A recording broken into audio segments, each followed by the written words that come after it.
Hi everybody. I've just finished watching the Star Trek Discovery, the season finale, and this is going to be a bit of a rant. I really do not get what the showrunners are doing. First of all, for those who've not been watching it, the Star Trek Discovery, I'm trying to find the right way to describe what it is at the moment in terms of the quality. It's a high quality program with obviously lots of money has been set, but you can see the money on the screen, and they also have good ideas, but the execution is just poor, piss poor. It's damn. It's like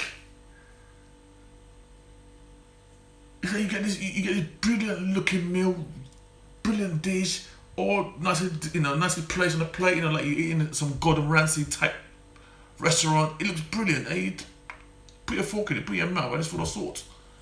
It's just, I just don't get where they get these writers from, and how they just lose.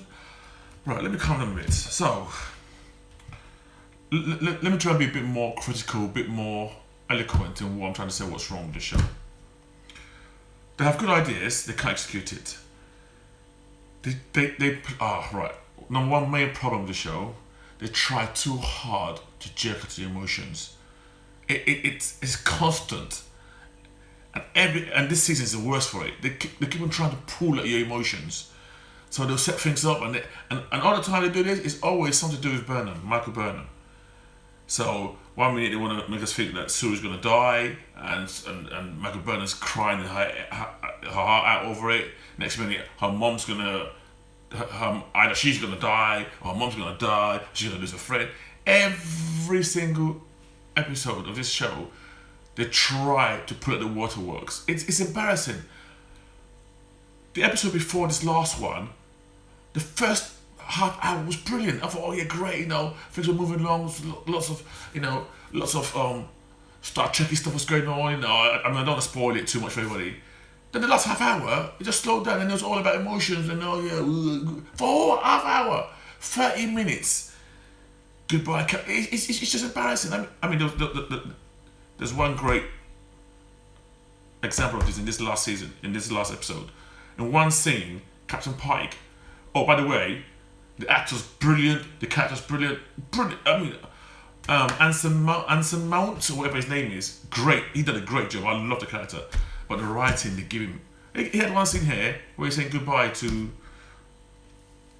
Well, spoilers. He's saying goodbye, and I'm not sure why. He's saying goodbye to the crew of Discovery, and he goes, "Yeah, bye bye to my crew," or something like that, and then he goes, "To my family." It was cringe. I'm telling you, it was just cringe. They just keep on trying so hard, but they've not done the legwork to earn it. So right, good example. A lot of the characters. So Star Trek, a lot of time has been all about ensemble cast. Yes, you have your main stars who tend to have a lion's share. So you got your Spocks, your Datas, your Picards, your Kirks. But it's always been about the rest of the crew. Next Generation especially did that a lot, and Deep Space Nine. The whole crew was developed. No, not in Discovery. Discovery is it's the Burnham show, and then maybe you got a couple of pseudo episodes when Pat came on, but it's always about Burnham. Which again, I'm going to come to Burnham in a minute. But they don't develop the crew. There was one episode where they decided that one of the crew had to die. So they spent that episode, the first half of that episode, building up the character, trying to give us some insights to her, only to kill her off in the latter half of that same episode. This would have been a more impact if you'd been building all them up from the beginning. Some of them will struggle to know their names. I know Owoshegun, I know her name because she's got Nigerian and I'm Nigerian, so obviously I was interested in finding her name out. The lady with the cyborg thing, not cyborg, she's got she's a cyborg because she's got some kind of implant. Detmar, I'm sure that's her name. The black guy with the mustache, don't know his name. The Asian guy, don't know his name. It's embarrassing. It's embarrassing. Anyway, just go back to this last episode. Crystallizes everything that's wrong with this show. They tried. What they tried to do in this episode, and for everybody who's been watching it, there's been a big debate about how this series of Star Trek doesn't fit into what we know about that's canon in Star Trek. But the showrunners have always told us that they're going to fix that it will fit in canon, and we will see that we should have patience. So this episode kind of addresses that a lot, but in the most stupid way, in my mind, possible. I mean, it literally it boiled down to, right, everybody, from now on, you're not going to mention Discovery, everybody stay again, none of you, all of you, keep silent, never mention Discovery. Oh yeah, Michael Burnham, never existed, nobody mentioned her again, alright? What? It's stupid. Another great example of very bad writing that they even called it out themselves. Pike and an admiral, stuck in a room with a bomb that's going to blow off. One of them, so they decide, okay, what we can do is lock the door, and one will blow, and hopefully when they lock that blast door, and I'll come to this blast off in a minute, it will kill everybody who's there with the bomb, but the rest will survive it. Oh, and the blast door obviously can only be locked from inside, so one has to stay to lock it. Now there's a big debate between Pike and Admiral who should stay. Now Pike is the captain of the ship. He should stay anyway, and he says that. The Admiral goes, no, you should stay. And there's this thing where Pike, in early episodes, has been shown what his future's going to be like. And he kind of makes the argument, oh, well, my future says I'm not going to die here. So let me stay, there's a chance that I might not die. And yet, Admiral goes, no, what if you're wrong? Then how long are people going to die? You might well leave. I thought, how does that make sense? What, a lot of people are going to die? I mean, people in the ship? No matter which one of you stays, a lot of people, whoever's wrong, a lot of people can die. It made no sense. And yet, and then he left. He's the one who should have stayed, because yes, he's seen your future, and you've been told that your future's set, and that your future can't change. So if anybody had a chance of surviving that bomb, it was him. But it was just moronic. But the point is, these writers, they kind of thought about it. You could say there was like a discussion, but then they came up with almost like what I call the wrong answer. It's just, and there's time and time again they do this. That people who need to be rescued, and they will forget that the transporters work. It's just embarrassing. I mean, even the way they defeated the Borg. They said the Borg. I don't know if they're the Borg or not. The Control. The way they defeated Control in this episode didn't make much sense. Oh, we magnetized the ship. Huh? You did that a couple of episodes ago. It kind of worked. Why didn't you do that from the offset? Don't even get started. Bottom line is, this shows it aspires to greatness, but it falls very short. Very short. It looks good. Don't worry, the visuals are great. The actors are great. They act their hearts off. Burnham, as much as I give her crap, she is bringing her A game. Unfortunately, she's bringing her A game to a script that, and I'm going to be very harsh now, is a pile of pool overall.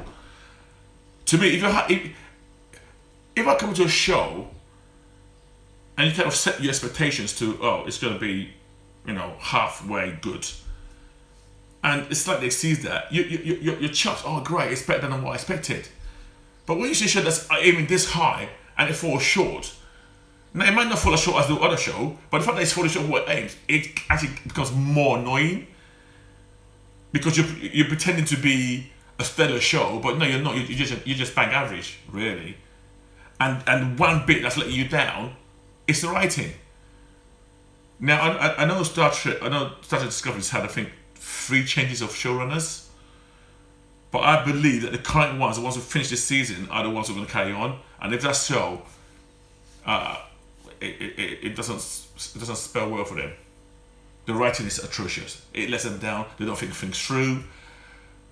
They rely too hard on emotions.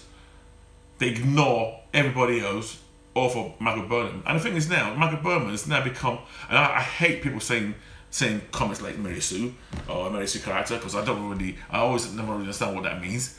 And I always find that they always tend to use that when it's a woman. But that aside, she just seems to be, I don't know, the focus of everything revolves around her, and that's not too bad.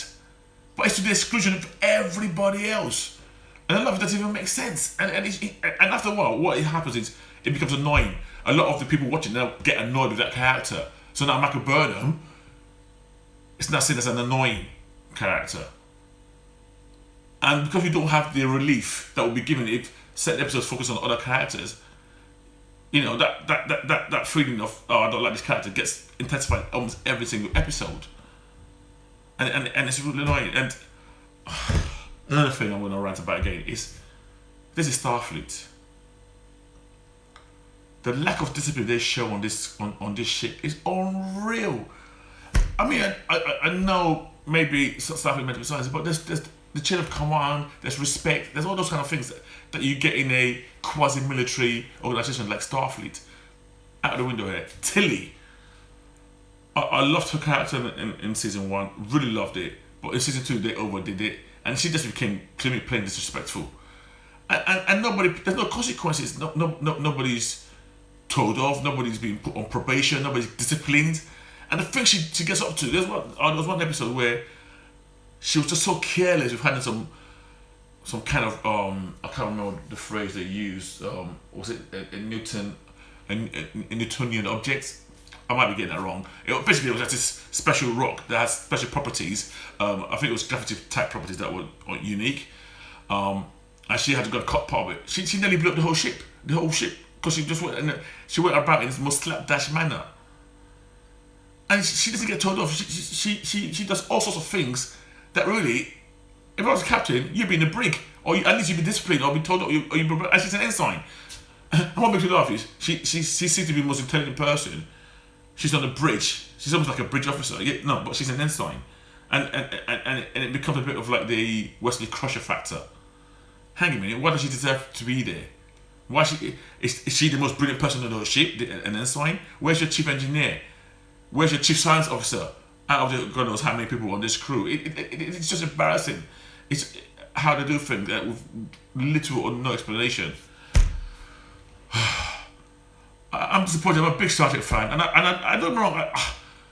I've enjoyed watching it, but at the same time, I've been frustrated that this could have been so great, and yet it's just turned out to be mundane in the end. And it's only one, and it's one aspect that's let it down. One aspect. It's not the actors. It's not the direction. Well, I want to say not the direction, because I say direction as the angles you used, the visuals, and they all look great. And I understand that on TV shows, the director doesn't really, they're just there to direct the script given to them. So that's why I don't want to blame the direction. I'm going to blame it purely squarely on the writers. They do not know what they're doing. They don't know how to long arcs. It's just really. I don't get me wrong. I'll be here for season 3 because I'm an idiot. I'll be here for season 3 watching it again because I'm a Trekkie and I've watched every single Trek. But this looks so good. Could have been so good. It could have. I mean, I don't know. And what annoys me now is the Orville, the people, fans that like Orville, are just gonna say, "Yeah, I told you so." I know, I love Orville. To me, Orville is like it's a nostalgic show. It reminds me very, very much of Next Generation. It's so I get that nostalgia feeling when I'm watching Orville. I love it, but at the same time, I also realise it is nostalgia. You know, it's not. It's almost like taking a trip back to the mid-90s to watch Star Trek. My younger self watched Star Trek then, loved it, and thought it was an epitome of sci-fi. Great. Things have moved on now. We're in totally the era we have shows like Expanse, we have shows like Battlestar Galactica, like top tier sci-fi. You have to step up. You can't go back. So obviously to me, it's a throwback. It's great. You watch it, you love it. It's the nostalgic feeling. But for a brand new show, which started Discovery, like New Trek, in 2019, that's a freaking letdown. You had all the elements and you let the writing let down. And what I don't understand is, who's in charge that could have looked at the writing and go, listen guys, now this doesn't make sense. I could give you tons of examples from almost every single episode. You know what, I'm sorry, I've talked for too long. I've rapped for too long. I'm gonna let you guys go. Bye.